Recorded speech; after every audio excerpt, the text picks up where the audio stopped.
What's up, y'all? Welcome back in the shop. Today I'm gonna kind of go over all the tools that I use for automotive wire repair.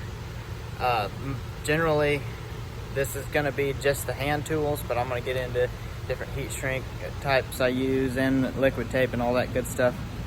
But it's kind of a late video today. I run into some trouble with my truck. The brakes started grinding real bad. You can kind of see I already got the new ones put on there. But kind of a last minute thing, and today's been really slam busy all day long, and it's been hot and humid, and thank God for air conditioning in here, but going in and out the doors all the time, it gets kind of exhausting. But yeah, let's get into it here. Before I get into my wire repair tools, this is a northern truck. I'm down here in Tennessee now, but this is how we do it up there. The dust shields are cut off because they rub on the back of the rotors because they all swell up. Remove the parking brake shoes because they're already all junk anyway. And the cables are all swelled up, so you'd have to replace everything if you wanted to get them working again. I mean, this is on a 2005, so that's 16 years there. And yeah, it wears out everything at once pretty much. I mean, up there we just take it all off. No one uses the parking brakes up there. This is how bad the rotor was. But you can see how I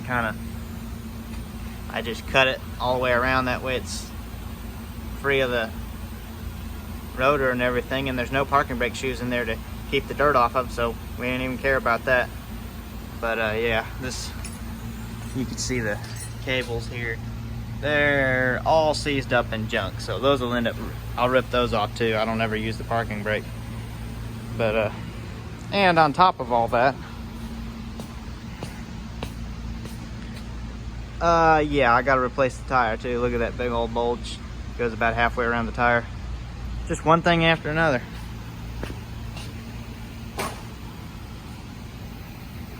But yeah, all right, let's get into our video here.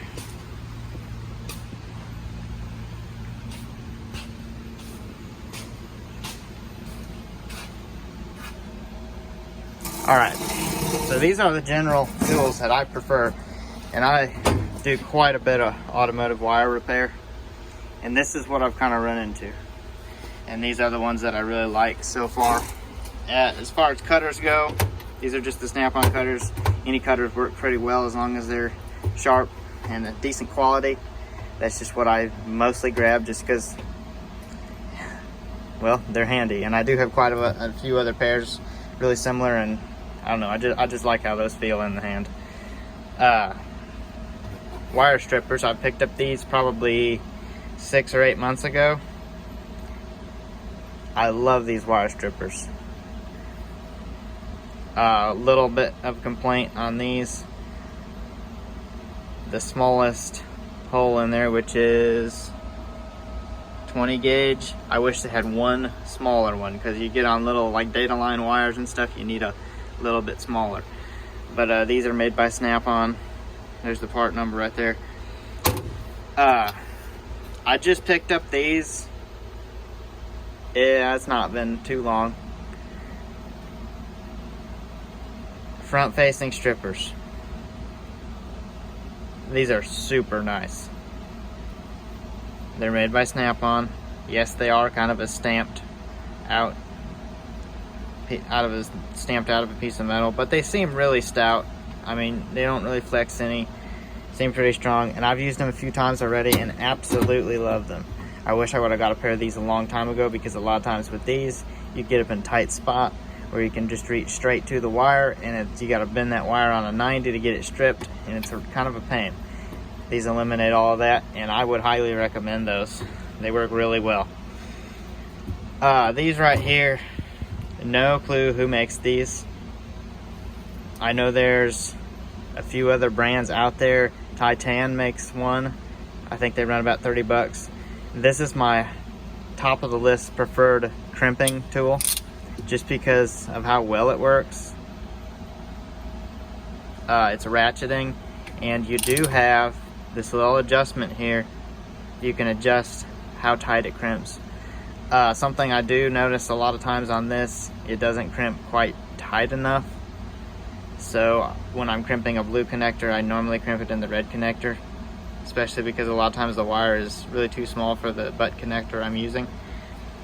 So you might keep that in mind, but this does an excellent job of crimping, and if you have one of the heat shrink type style butt connectors, most of the time it doesn't even tear through the heat shrink, and when you heat it up, it'll seal it completely tight, and that's something that's really nice about those. I can't say the same for this style crimper. This will focus here. There we go. This style crimper to me does not work very well. I love the stripper side of this crimper, not so much. The little pliers on the end there, they're pretty nice.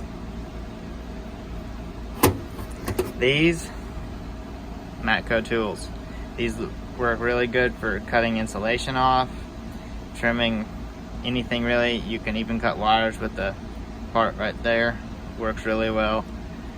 Honestly, what I use more often for cutting, if there's multiple wires in a coating and I have to slice up so far, mostly of the time what I use is my little Leatherman here, and I've been using this for years.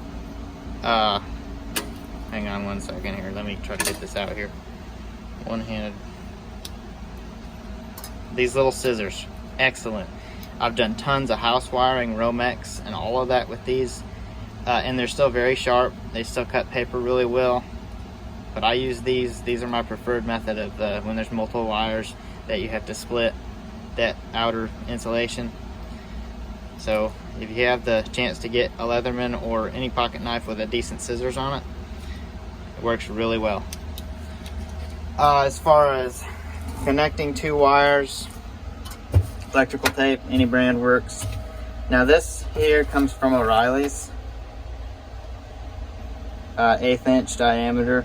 It doesn't even really have a brand, but I'm pretty sure it's made by Dorman.